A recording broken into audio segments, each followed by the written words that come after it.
40살이 지나면 사람은 자신의 습관과 결혼해버린다. 영국 소설가 조지 메러디스의 말입니다.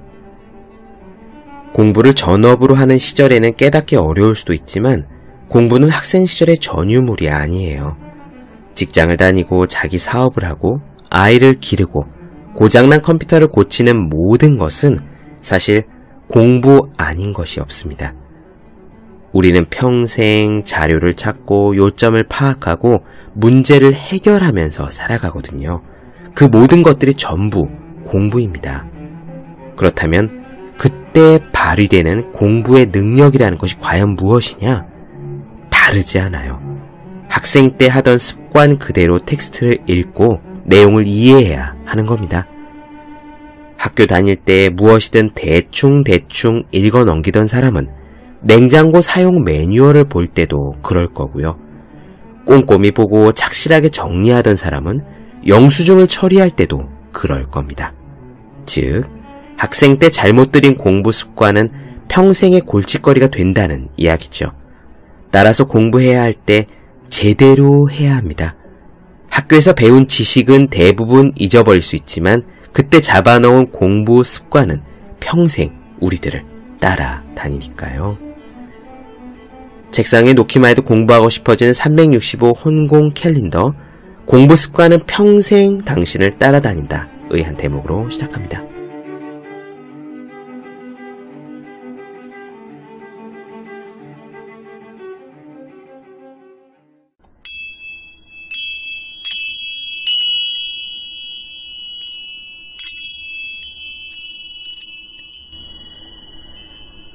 네, 안녕하세요. 본격 공부자극 팟캐스트 서울대는 어떻게 공부하는가 한지우입니다. 오늘부터는요, 니콜라스 카의 생각하지 않는 사람들을 나눠드리겠습니다. 먼저 이 책은 자기계발서는 아니에요. 어떻게 하면 공부를 잘하고 성공할 수 있느냐에 대한 이야기가 아닙니다. 현실에 대한 냉정한 진단이 들어있고요. 그리고 앞으로 어떻게 될 것인지에 대한 예측이 들어있습니다.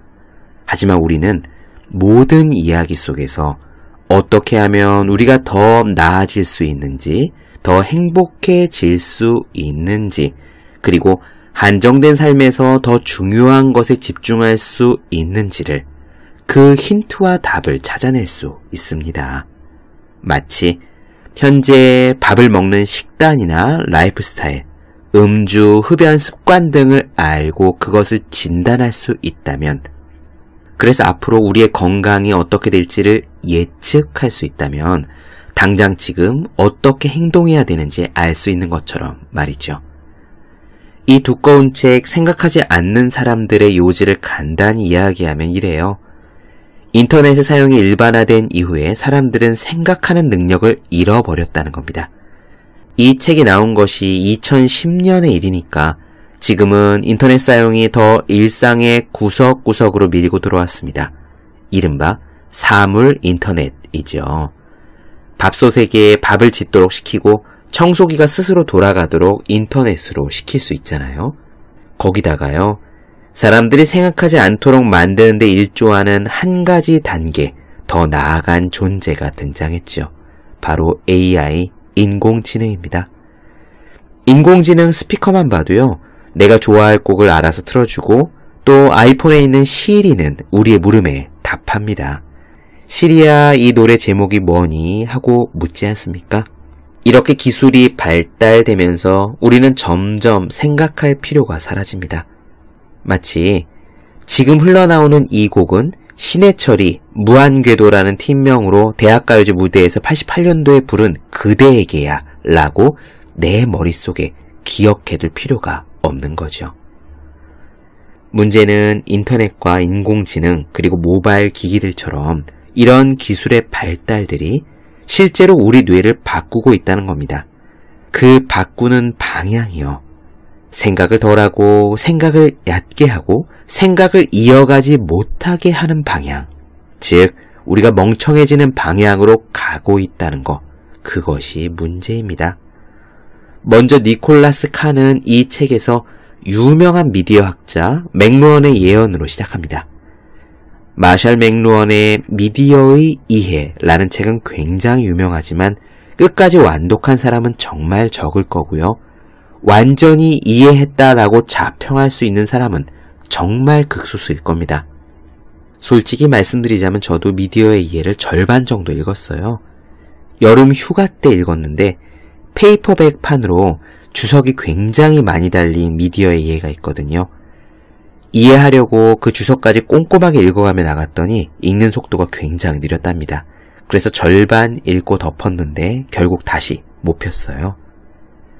그 마샬 맥루안은 이렇게 이야기했습니다. 미디어가 메시지다. 사람들은요, 새로운 미디어가 등장하면은 그 미디어에 담긴 컨텐츠에 집중하는데 실제로 우리의 뇌를 바꾸는 것은 그 미디어 자체라는 겁니다. 예를 들어 볼게요. 이 세상에 텔레비전이 처음 등장했다고 쳐볼게요. 이 텔레비전이라는 미디어가 등장한 겁니다. 이 텔레비전이라는 미디어 안에는 드라마라는 컨텐츠가 실려서 방송되죠. 그러면 사람들의 관심은 드라마라는 게 좋니 나쁘니, 드라마의 내용이 해악을 끼치느니 유용하니 라는 이야기에 초점을 맞춰요. 결국 컨텐츠가 어떠냐에 초점을 맞추는 겁니다. 하지만 마샬 맥루안은요, 그 컨텐츠 이전에 미디어 자체, 즉 드라마의 내용이 아니라 그 텔레비전을 시청한다는 것 자체가 사람을 바꿔버린다 라고 단언했어요.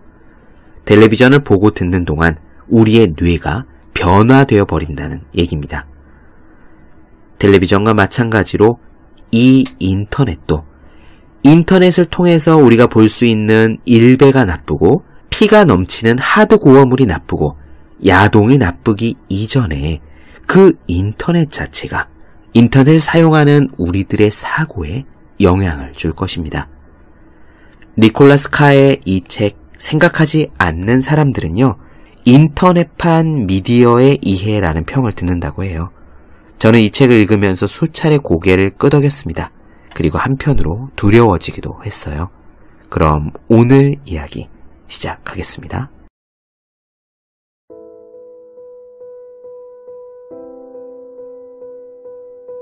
1964년 비틀즈가 미국 음반 시장을 침공했던 바로 그 즈음 마셜 맥루언은 미디어의 이해라는 책을 출간해서 무명의 학자에서 일약 스타로 발돋움했다. 미디어의 이해의 핵심은 예언이다. 그 예언은 선형적인 사고의 소멸이었다. 맥루안은 전화, 라디오, 영화, 텔레비전 같은 20세기의 전자 미디어는 우리의 생각과 감각을 지배하고 있던 문자의 독재를 완전히 무너뜨릴 것이라 선언했다. 그런데 이 미디어의 이해는 그 명성이 최고조였을 때조차도 실제로 읽히기보다는 그저 사람들의 입에 자주 회자되는 쪽이었다.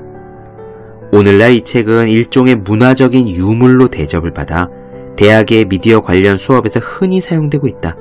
하지만 학자인 동시에 사람들의 이목을 끄는데 탁월한 배우였던 맥루안은 경구를 만드는데 귀재이기도 했다. 그의 책에 나오는 미디어는 메시지다 라는 문구는 오늘날 명언처럼 전해진다. 수없이 반복해 언급되는 이 모호한 비유를 들을 때 우리가 잊고 있는 것은 맥루안이 단지 새로운 커뮤니케이션 기술이 지닌 변화의 힘을 인정하고 이를 치켜세우고 있는 것만이 아니라는 점이다. 맥루안은 그 변화의 힘이 지닌 위협, 그리고 이 위협을 망각할 수 있다는 위험성에 대해서도 경고하고 있다. 맥루안은 새로운 미디어가 등장할 때마다 사람들은 자동으로 이 미디어가 전하는 정보, 즉 콘텐츠에 빠져든다고 생각했다. 사람들은 신문에 실린 뉴스, 라디오에서 흘러나오는 음악, 텔레비전에서 내보내는 쇼, 혹은 전화선 저편에 있는 사람들이 하는 말 자체에 관심을 가진다.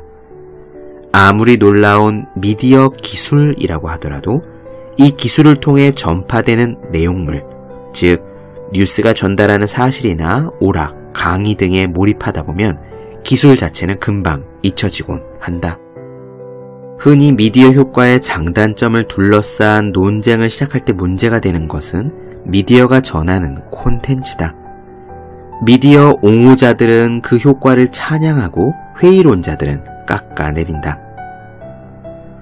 구텐베르크가 처음 책을 펴낸 시점부터 정보를 전달하는 새로운 미디어가 등장할 때마다 논쟁의 형태는 비슷했다.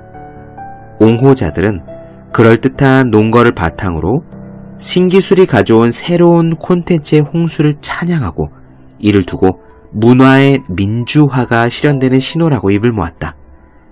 회의론자 역시 그럴듯한 논거를 가지고 새로운 콘텐츠의 가벼움을 비난하는 동시에 문화가 단순해지는 전조라고 목소리를 높였다. 인터넷은 아마 이 같은 종류의 논쟁을 불러일으킨 최신의 미디어일 것이다. 인터넷 옹호자와 회의론자의 충돌은 지난 20년간 수십 권의 책과 논문, 블로그와 팟캐스트 상에서 일어났다. 인터넷 옹호자들은 정보 접근과 참여의 새로운 황금기를 칭송하고 회의론자들은 평범함이 지배하는 새로운 암흑기라고 개탄하며 전례 없는 양극화 양상을 보였다. 그런데 맥루아는 이 옹호자들과 회의론자들이 간과하고 있는 점을 발견했다. 그것은 우리의 사고와 행동에 가해지는 영향력이라는 측면에서 볼 때 결국 미디어 콘텐츠는 미디어 그 자체보다 덜 중요해질 것이라는 점이다. 세상과 우리 자신을 바라보는 창으로서의 대중매체는 우리가 무엇을 볼지 그리고 우리가 그것을 어떻게 바라볼지를 결정하며 나아가 이 매체를 과도하게 사용하면 개인과 사회의 정체성까지 바꾸어 놓는다. 요컨대 핵심은 이것이다. 미디어가 우리들의 신경체계 그 자체에 마법을 부리거나 장난을 친다는 것이다. 맥루아는 모든 새로운 미디어가 인간을 변화시킨다고 생각했다. 그는 이렇게 말했다. 모든 미디어에 대한 우리의 습관적인 반응들, 즉 미디어가 어떻게 사용되느냐가 중요하다라는 식에 대한 생각은 실로 기계에 대해서 무지하고 무감각한 태도다. 나 역시 느낄 수 있다. 지난 몇 년 동안 나는 누군가 또는 무엇인가가 어설픈 솜씨로 나의 뇌를 손본 것은 물론 신경회로를 재배치하고 기억을 다시 프로그래밍한 것 같은 불편한 느낌에 시달렸다. 내가 아는 바에 따르면 나의 생각은 분명히 변화하고 있다. 내가 생각하는 방식은 분명 이전 같지 않다. 이런 변화는 무언가를 읽을 때 가장 강하게 느낄 수 있다. 나는 원래 책이나 긴 신문기사에 쉽게 집중할 수 있는 사람이었다. 나의 사고력은 일부러 꼬아놓은 서사 구조나 복잡한 논거를 쉽게 따라갈 수 있었고 몇 시간 동안 긴 글 속을 헤매고 다닐 수도 있었다. 하지만 왠지 요즘 들어서는 좀처럼 그러기가 쉽지 않다. 한두 쪽만 읽어도 집중력이 흐트러지기 시작한다. 그러다가 안절부절 못하고 문맥을 놓쳐버리고 곧 다른 할 일을 찾아 나서기 시작한다. 나는 다루기 어려운 뇌를 잡아 끌어서 다시 글에 집중시키려고 애쓴다. 예전처럼 독서에 쉽게 집중하던 행위는 어느새 투쟁이 되어버렸다. 왜 이런 일이 벌어졌는지 알 것 같다. 10년이 넘도록 나는 온라인상에서 자료나 정보를 찾기 위해 여러 사이트를 돌아다녔고 어떤 때에는 인터넷의 방대한 데이터베이스에 자료를 추가하는데 많은 시간을 쏟았다. 사실 작가인 나에게 있어 웹은 하늘이 내려준 선물과도 같았다. 도서관의 서고에 처박혀 며칠을 보내야 가능했던 자료 수집은 이제 불과 몇 분이면 끝난다. 구글에 검색어를 몇 번 입력하고 하이퍼링크를 따라가면 내가 찾던 숨겨진 진실을 순식간에 찾을 수 있다. 또 인터넷 덕분에 시간이나 자동차 기름을 얼마나 절약했는지도 모른다. 은행 업무나 쇼핑도 온라인으로 처리한다. 인터넷으로 공과금을 내고 약속을 잡고 비행기표와 호텔을 예약하고 초대장과 축하 카드를 보낸다. 그래서 업무 시간이 아닌 개인 시간에도 어느새 나는 인터넷을 뒤지고 있었다. 하지만 인터넷은 단순한 정보의 유통수단이 아니다. 인터넷은 현실이 되었지만 그에 따른 대가도 분명히 있다. 맥루안이 언급했듯이 미디어는 단순한 정보의 유통수단에 그치지 않는다. 미디어는 생각을 전달할 뿐만 아니라 생각의 과정도 형성한다. 또한 인터넷은 나의 집중력과 사색의 시간을 빼앗고 있다. 온라인상에서든 오프라인상에서든 나의 마음은 인터넷의 유통 방식, 즉 숨가쁘게 빠른 속도로 움직이는 작은 조각들의 흐름에 그 흐름에 따라 정보를 받아들이게 될 것이다. 한때 나는 언어의 바다를 깊이 헤엄치는 스쿠버 다이버였다. 하지만 지금은 제트스키를 탄 사나이처럼 겉만 재빠르게 핥고 있다. 어쩌면 나만 유별난 건지도 모른다. 하지만 꼭 그런 것만은 아닌 것 같다. 독서에 관련해서 친구들에게 어려움을 토로할 때마다 많은 경우 그들도 비슷한 어려움을 겪고 있다고 털어놓는 것을 보았다. 인터넷을 더 많이 이용할수록 긴 글에 집중하기 위해 더 커다란 어려움을 겪어야 한다는 것이다. 예를 들어 잡지사 출신으로 지금은 온라인 미디어 관련 블로그를 운영하고 있는 스콧 카프는 책 읽기를 완전히 포기했다고 고백하기도 했다. 저는 대학에서 문학을 전공했고 책벌레라고 할 정도로 열심히 책을 읽는 사람이었습니다. 그런데 이게 도대체 어찌된 일일까요? 그는 그 이유를 이렇게 짐작했다. 제가 대부분의 읽는 행동을 인터넷상으로만 하는 이유는 저의 읽는 방식이 변했기 때문입니다. 비슷한 예로 코넬 대학교에서 커뮤니케이션을 전공하는 박사 과정 학생인 필립 데이비스를 들 수 있다. 그는 자신의 블로그에 이렇게 적고 있다. 나는 엄청난 양의 글을 읽어야 하는데 지금은 그냥 훑고만 있다. 스크롤만 움직일 뿐이다. 나는 세상을 너무 단순화시키고 있는 사람들을 비판했다. 그런데 이제는 나 자신이 길게 늘어지거나 미묘한 뉘앙스의 차이를 담고 있는 문장을 거의 참지 못하게 되었다.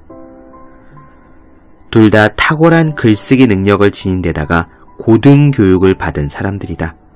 물론 어떤 사람들에게 책을 읽는다는 것은 마치 옷을 직접 만들어 입거나 고기를 구하기 위해 동물을 직접 도살하는 것만큼이나 구식이고 심지어는 멍청한 일로 받아들여질지도 모른다.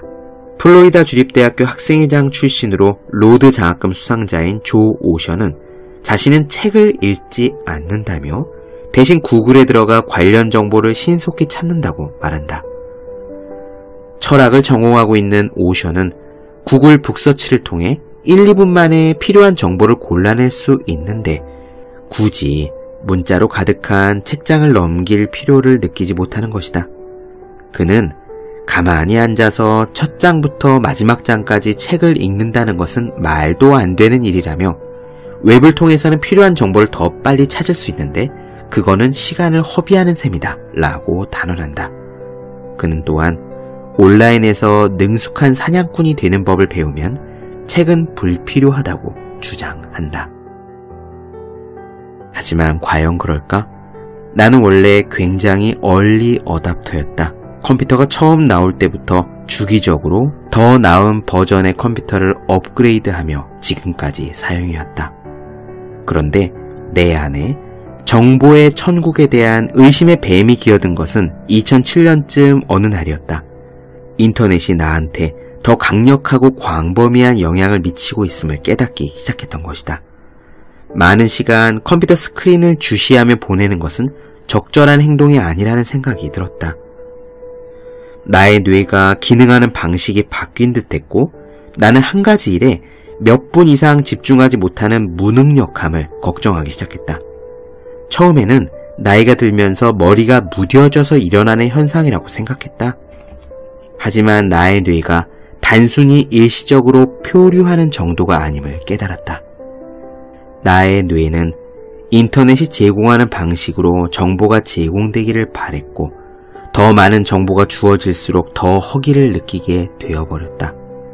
나는 컴퓨터를 사용하지 않을 때조차도 이메일을 확인하고 링크를 클릭하고 구글에서 무언가를 검색하고 싶어 했다. 나는 끊임없이 인터넷상에서 누군가와 연결되고 싶었다.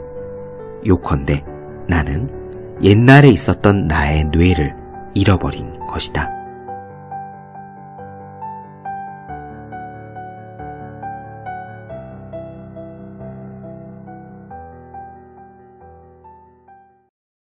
네, 본격 공부작업 팟캐스트 서울대는 어떻게 공부하는가 니콜라스 카의 생각하지 않는 사람들 나눠드렸습니다. 더 많은 이야기가 궁금하신 분들, 질문사항 있으신 분들은 제 네이버 블로그 허생의 즐거운 편지, 다음 카카오 브런치 한지울 브런치, 인스타그램에서 해시태그 서울대는 어떻게 공부하는가, 유튜브에서 서울대는 어떻게 공부하는가 검색해 주시면 좋겠습니다. 또 혼자 공부하는 사람들의 필수품, 왜 이런 책이 지금까지 없었을까? 학생, 수험생, 취준생, 직장인 등 혼자서 공부하고 계시는 모든 분들을 위해 마련한 혼자 하는 공부의 정석, 그리고 책상에 놓기만 해도 공부하고 싶어지는 111 공부자극 캘린더, 365 혼공 캘린더를 주위에 공부하시는 분들께 선물해 주시면 좋겠습니다. 오늘은 여기까지 할게요. 전 다음 시간에 뵙겠습니다. 여러분 모두 열심히 공부하십시오. 저도 열심히 하겠습니다.